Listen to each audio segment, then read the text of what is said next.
आखिर वो कौन से बाबा साहब के अनमोल 9 विचार है जो अगर आप अपनी जिंदगी में अपना ले तो आपको समाज में एक सफल इंसान बनाकर छोड़ेंगे। हो सकता है अंबेडकर के ये 9 विचार हम सब ने कभी न कभी सुने हो, लेकिन क्या हम वाकई इनके असली मतलब को समझते हैं? बहुत से लोग इन बातों को जानते तो है, लेकिन उनकी गहराई को समझ नहीं पाते। इसका कारण यह है कि हम अक्सर इन विचारों को सतही तौर पर सुन लेते हैं, पर इनके पीछे छिपी सच्चाई को नहीं पकड़ पाते। तो चलिए जानते हैं बाबा साहब के वो 9 विचार और उनके अर्थ, वो भी उनके उदाहरण के साथ, जिसकी मदद से आप इन्हें अपने जीवन में सही ढंग से उपयोग कर पाओगे और अपने जीवन के हालातों को बदल पाओगे। तो नंबर 9 विचार है, मैं उस धर्म को मानता हूँ जो स्वतंत्रता, समानता और बंधुत्वता सिखाता है।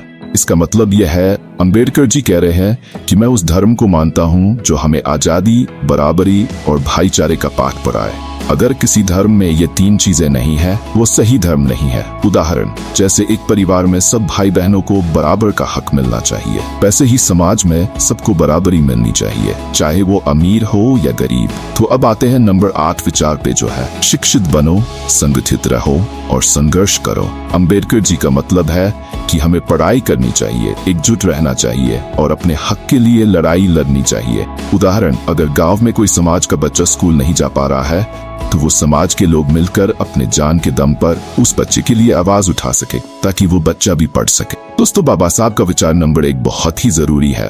उसे जाने बिना वीडियो छोड़कर बिल्कुल न जाए, क्योंकि उस विचार में उस गलती के बारे में बताया है जो ज्यादातर लोग करते हैं। तो आप नंबर 7 पर आते हैं, जो है किसी का विकास उसकी सामाजिक स्थिति पर निर्भर नहीं करता, बल्कि उसकी क्षमता और मेहनत पर निर्भर करता है। इसका मतलब यह है, आपका भविष्य इस बात पर निर्भर नहीं करता कि आप किस जाति या वर्ग से आते हैं, बल्कि इस बात पर निर्भर करता है कि आप कितनी मेहनत करते हैं और क्या क्या सीखते हैं। उदाहरण, अगर कोई गरीब किसान या मजदूर का बेटा दिन रात मेहनत करता है तो वो बड़े होकर डॉक्टर या इंजीनियर बन सकता, भले ही वो गरीब हो या किसी भी जाति या परिवार से हो। तो नंबर 6 विचार है, जाति, धर्म और वर्ग के आधार पर भेदभाव एक गलत बात है। समझना, किसी को उसकी जाति, धर्म या अमीरी गरीबी के आधार पर छोटा या बड़ा नहीं समझना चाहिए, सबको एक समान समझना चाहिए। उदाहरण, अगर गांव में एक मंदिर में गरीब लोगों को या किसी नीचे जाति के लोगों को जाने से मना किया जाता है या किसी कुएं से पानी भरने से मन किया जाता है तो ये गलत है। सबको मंदिर में जाने का और कुएं से पानी भरने का एक समान हक है। तो अगर वीडियो अच्छा लग रहा है तो कमेंट में जय भीम जरूर लिखे और बाबा साहब से जुड़ी और भी वीडियो को देखने के लिए चैनल सब्सक्राइब कर। तो अब आते हैं हम अपने विचार नंबर 5 पे, जो है हमारा जीवन लंबा होने की बजाय महान होना चाहिए। इसका मतलब यह है, अंबेडकर जी कह रहे हैं कि हमें अपने जीवन में अच्छे काम करने चाहिए ताकि लोग हमें याद रखें। केवल लंबी उम्र जीने का कोई फायदा नहीं अगर हम कुछ अच्छा नहीं करें। उदाहरण, एक इंसान अगर अपने समाज या देश के लोगों की मदद करता है, उसे लोग हमेशा याद रखेंगे, भले ही उसने छोटा जीवन जिया हो। तो नंबर 4 विचार है, अगर हम एकता और भाईचारा बनाए रखेंगे तो कोई भी हमारी प्रगति को रोक नहीं सकता। इसका मतलब यह है, अगर हम सब मिलकर एक दूसरे का साथ देंगे और एकजुट रहेंगे, हम हर मुश्किल को पार कर सकते हैं और आगे बढ़ सकते हैं और अपने हकों के लिए लड़ सकेंगे। उदाहरण, अगर गांव के सारे लोग मिलकर एक बांध बनाने का निर्णय लें, वो बांध जल्द ही बन जाएगा और सबको पानी मिलेगा। तो नंबर 3 है, स्वतंत्रता, समानता और न्याय के बिना लोकतंत्र केवल दिखावा है। इसका मतलब यह है, अगर देश में सबको आजादी, बराबरी और न्याय नहीं मिलता, वो देश का लोकतंत्र सही मायने में लोकतंत्र नहीं है। उदाहरण, अगर किसी गांव में केवल अमीर लोग ही फैसले करते हैं और गरीबों की बात नहीं सुनी जाती, तो वहां सच्ची आजादी नहीं है।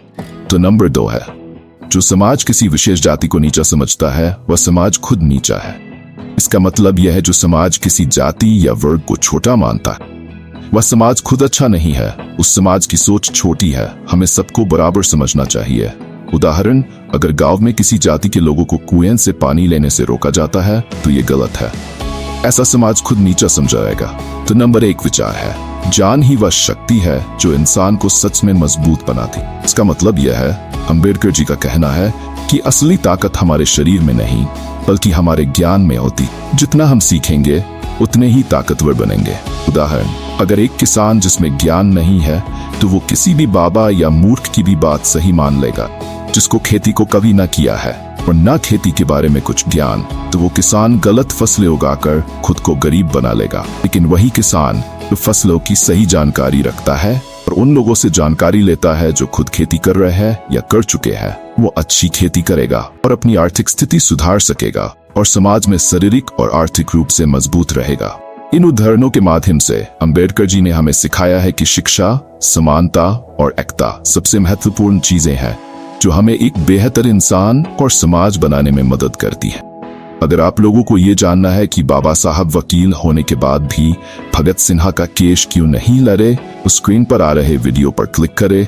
और आप सभी को जय भीम दोस्तों।